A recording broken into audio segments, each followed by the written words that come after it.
Night Terror's First Blood issue 1 finds John Dee enjoying time with his family in the park, woken from his nap by his wife. He tells her that he was having a dream about some colourful characters and costumes, but his family weren't there with him. She thinks that sounds wonderful as she transforms into a hideous monster, asking her husband to kiss her. John finds that his children are now maggot-infested monsters who join their mother in ripping apart John as he realizes that someone is trying to take over his mind. He reminds the unseen being that he is Dr. Destiny and dreams are his playground. He banishes the monsters pretending to be his family, demanding the being show themselves. The Hall of Justice appears before him, making John wonder why the being has taken him to the home of his villains. He wanders the corridors of the hall, demanding the being tell him what he wants, since once he gets the Dreamstone, he'll pay for what he has done. Portrait of the Justice League comes alive, attacking John, and the man gets scared, wanting to know how this is being done and what is wrong with the monster's purple glowing eyes. A booming voice demands to know where the Nightmare Stone is as John is dragged into an abyss by the monstrous Justice League, screaming that no one can take the Nightmare Stone. Elsewhere, Deadman is broken from his usual routine of hanging out in the cemetery when some new people join the myriad of dead around him. Boston watches a funeral commence, finding the man in the casket is Marvin Woods, who lived to be 101 years old before dying peacefully in his sleep, surrounded by his large, loving family.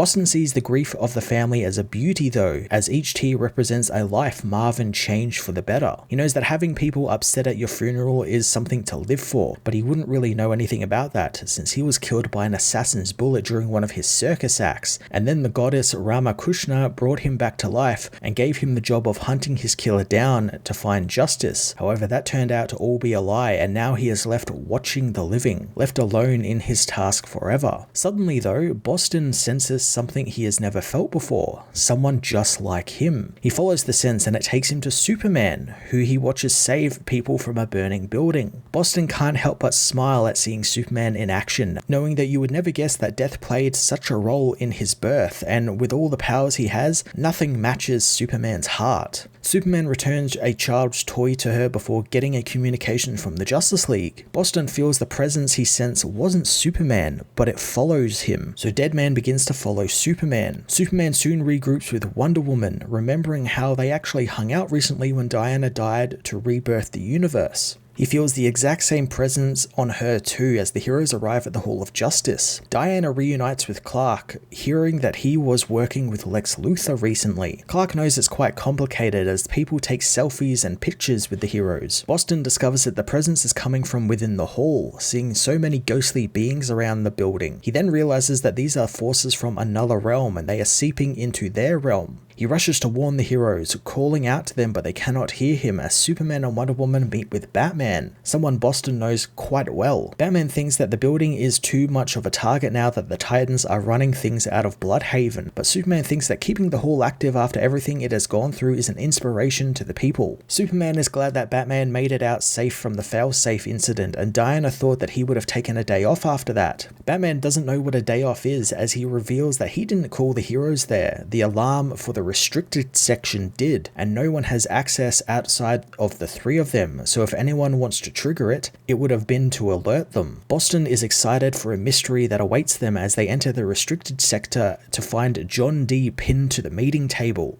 The heroes investigate the body, knowing that someone wants to send them a message, but why would they kill Dr. Destiny of all people? Deadman thinks that this is something more than that, and whatever it is searching for something. Superman remembers Dr. Destiny was working for Deathstroke's secret society of supervillains and was sent to Arkham Tower after the events of the Dark Crisis. Harley Quinn suddenly contacts Batman, telling him she just stopped by the Arkham Tower for some medical supplies and now they need to talk about John Dee. Batman knows that he has escaped somehow, but Harley reveals that John is actually still at the tower and having one hell of a violent nightmare, and the doctors are trying to sedate him. Harley suggests that she wake him up, but Batman tells her that he'll be there shortly. Deadman tries to warn the heroes that this isn't magic like they think. He tries to enter John Dee so he can warn them, but finds he is blocked from doing so with no other choice, he decides he's going to enter Batman. Boston possesses Batman's body, telling the other heroes that this isn't the work of magic but something more primordial. Boston is rejected from Batman's body by the hero, who tells his friends that he was fighting off Boston's control the entire time, but heard what he said, warning Boston not to do that again. Wonder Woman plans on contacting Zatanna to see what she knows, as Superman heads to Supercorp to get an idea if anything on a cosmic level has changed. Batman takes off for Arkham Tower as outside, one of Amanda Waller's agents contacts her boss, telling her that the Trinity have left the hall and are on the move. Waller knows that when these three heroes get together, something bad is going to happen. She tells one of her robot soldiers to shine a light on what they are up to, and the being tells her that he'll shine a light so bright it will burn them. Batman and Deadman meanwhile arrive at the Arkham Tower, finding that John Dee is screaming about a nightmare stone and someone's eyes. Suddenly, something explodes from John's body, ripping him apart and killing him instantly. Batman knows that the wounds he suffered are the same as the ones on the body in the Hall of Justice. Harley thinks Batman believes a nightmare killed him as the hero leaves to find out what the nightmare stone is, since John's dream stone is still locked up in the Hall of Justice. John's body begins talking, however, telling Batman that John Dee was a smart man and hid the nightmare stone long ago in the dreams of his enemies. Batman thinks that it's Boston, but Deadman reveals himself to the hero, revealing that he's not in control of the body, as whoever is asks if they can team up to find the stone, thinking that after he kills some of the Robins, he can be Batman's new sidekick. The dead Dr. Destiny's body leaps onto the roof, telling Batman that the hero doesn't operate in the shadows, he just hides there, and while he thinks he's the stuff of nightmares, he hasn't seen anything yet. Batman whips some batarangs at the being, but the batarangs do nothing to him. The monster says that he had a dream where the world would see the heroes for how he sees them, as the horror on the world.